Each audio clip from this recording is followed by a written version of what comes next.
knowing God, not having a theology, not having beliefs, but knowing the divine directly.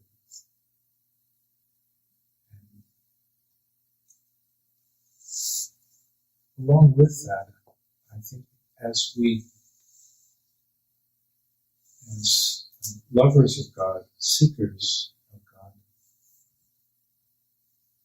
as we move along on this path of spiritual search and awakening, our idea of the divine will surely undergo changes.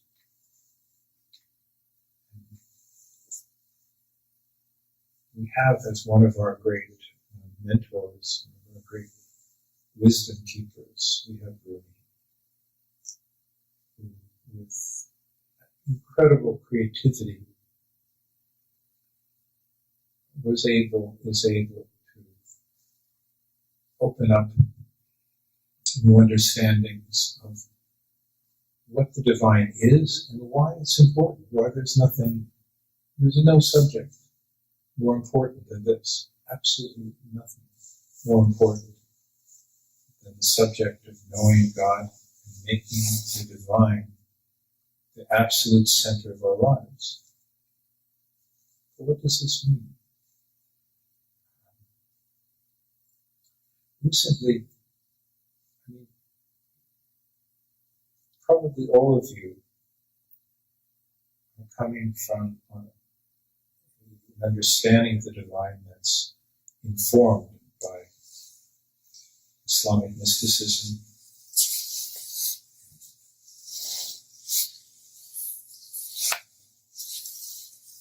what we can call the mystical understanding of the divine. But let's just begin in a very simple way and consider how many people view reality, view existence. Recently I read an article by David Corton. David Corton is a contemporary thinker. He wrote a book called When Corporations Rule the World. He's a former professor, I think, at Harvard Business School. He's gone on to do beautiful work in sustainability, ecology, and a kind of sacred economics, if you will. And reading an article that he wrote recently, he laid out 3 different conceptions of reality that I just want to share with you. Each of them incomplete and yet commonly held by many people. When he laid out these 3 different conceptions of reality, of the divine, it made me understand much more clearly what we have in somebody like Rumi and in the Sufi conception of reality.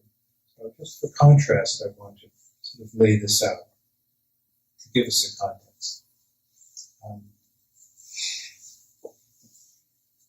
He spoke of 3 basic conceptions.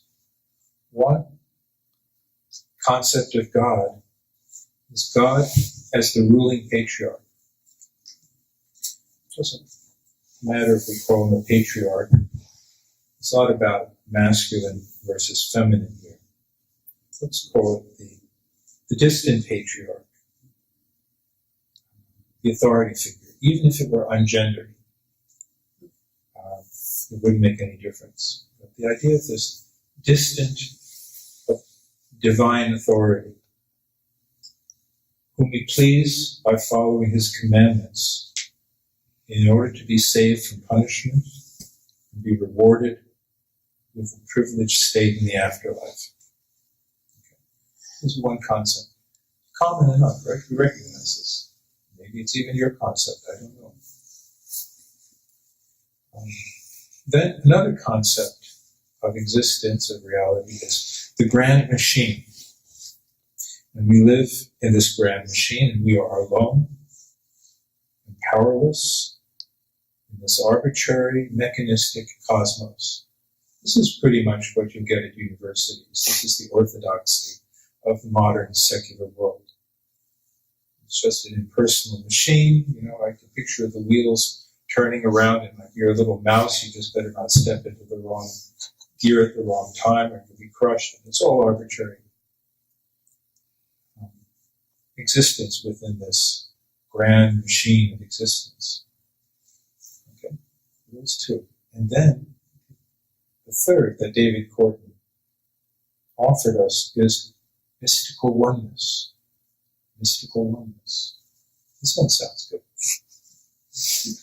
The only reality is spirit, and what we experience as reality is an illusion generated by the ego. Reality is spirit, and what we experience as reality is an illusion generated by the ego. And we will find peace by shedding the ego in meditation. This sounds okay. Sounds good.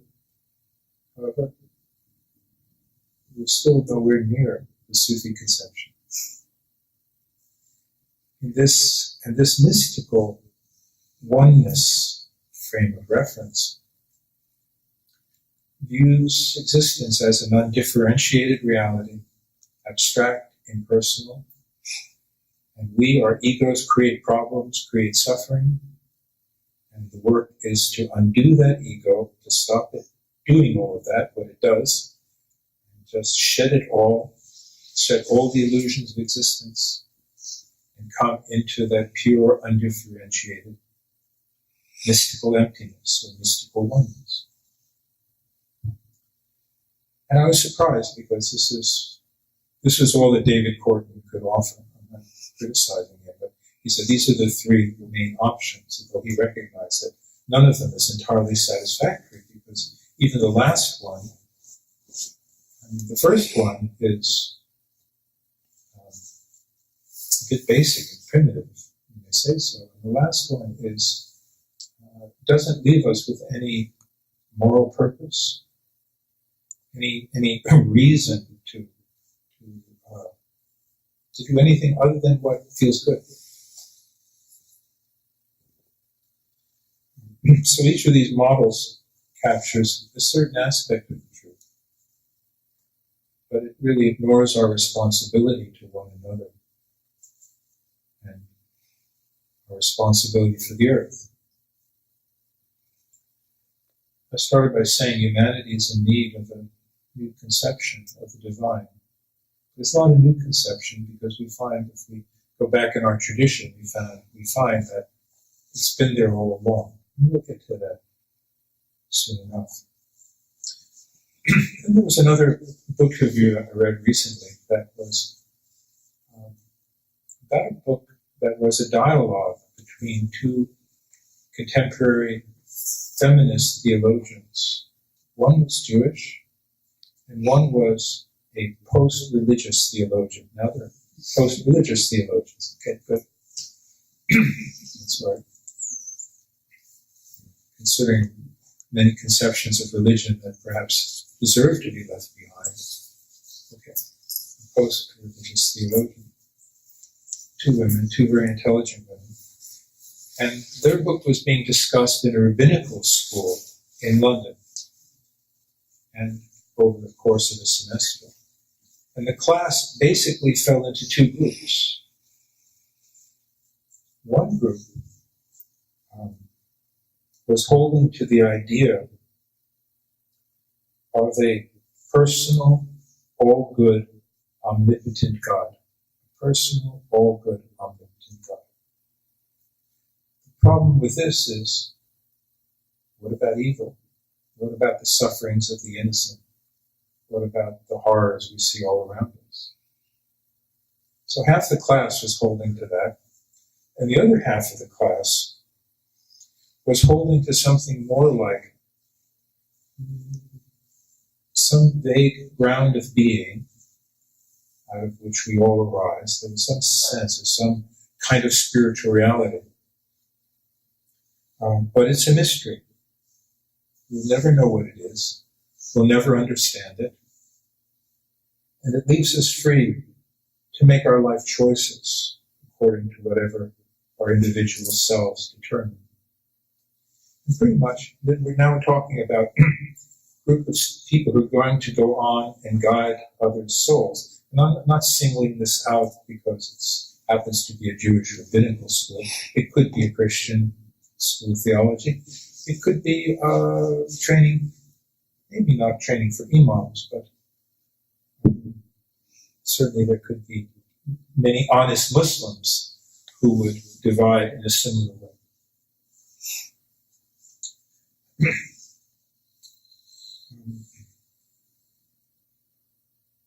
So how is the Sufi conception of the divine different from all of these? And what is the Sufi conception of the divine?